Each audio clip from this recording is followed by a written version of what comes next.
Yo, what's good, my nephews and nieces? This is your favorite uncle, Uncle Demi, and today I have another special banger for you, all right? Today we're going to take a look at Jake Sikma and see if he's actually a really good card. But before we get into the video, make sure you drop a like and subscribe. It's like of the video, push the video to the recommended, and of course subscribe and we'll put you a notification game for my daily uploads. But without further ado, let's hop straight into this video. Okay, so Jake Sikma basically is the second reward for my salary cap players, okay?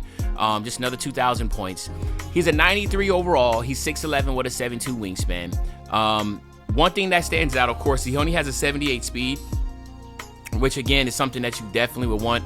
He's also, for salary cap, $4,500, which I think is absolutely absurd. So that's something that we can talk about. And I know when new cards come out, they tend to be higher, but he will definitely drop down a lot. He does have hot zones in both corners, which is really good.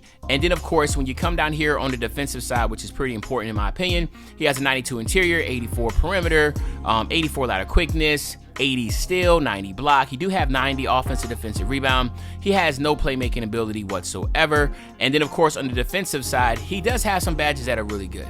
Okay, and that is going to be in move enforcer and rebound chaser and anchor, are both on Hall of Fame, along with box out and post lockdown. So he has some core Hall of Fame badges. He's gone again. He doesn't have clamps. He doesn't have fast feet. He doesn't have glove, pick dodger, right stick ripper, 94 feet. He doesn't have any of that. So he's basically just like your traditional big man. He can just protect the paint, and I want to say traditional. Because he can shoot it, right? Because he has an 87 3 ball. Now he does have one of the smoothest jump shots in the game. I'm not gonna lie, and people have been using this card, not this one, his 88 overall card right here for the longest. And again, he was like $900 in salary cap. He probably still is cheap right now. Okay, when you look at the animations, again, there's nothing that's really crazy about that, other than he does have pro combo moves and breakdown moves, which is crazy. So he does get that little bop behind the back. So again, it's almost like you can cheese it behind the screen, which I think is crazy to think about.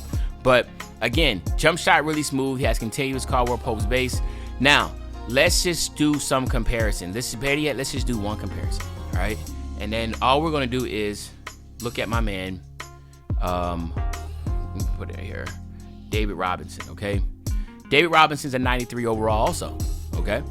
But David Robinson's 7'1", 7'5" wingspan, and he is ridiculously faster. I don't know how they're both 93 overalls.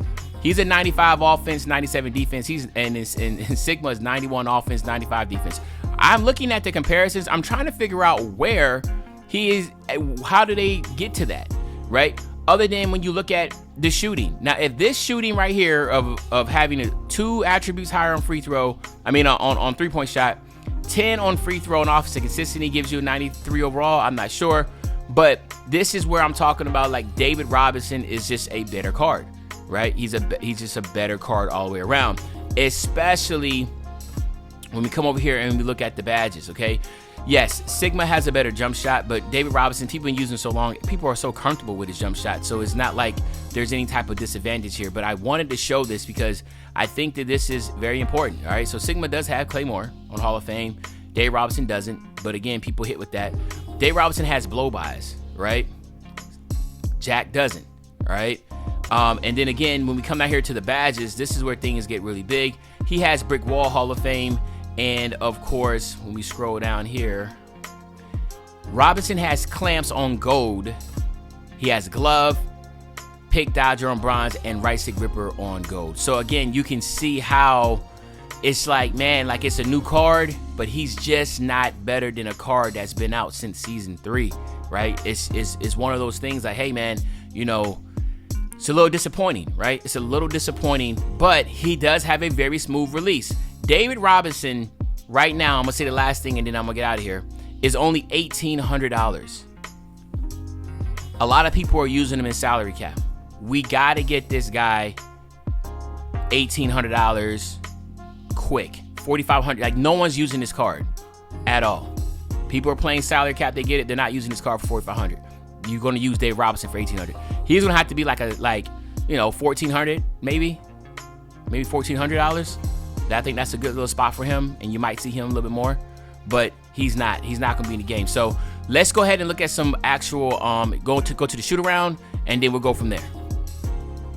All right, so now let's go ahead and check him out in the actual gym, man, the shoot around. So like I said, he does have this behind the back, which I think at the end of the day, behind screens would be pretty good. Decent little snatch back. I mean, obviously, that is the only move I really see that he can really utilize. You see his hop shed. Everything else is pretty trash, like I said, but that behind the back is where you can really get some good things with that, maybe cheesing it with a screen. And again, like I said, his jump shot is really smooth, man. It's very smooth, easy to time. I mean, there's no ifs, ands, or buts about it.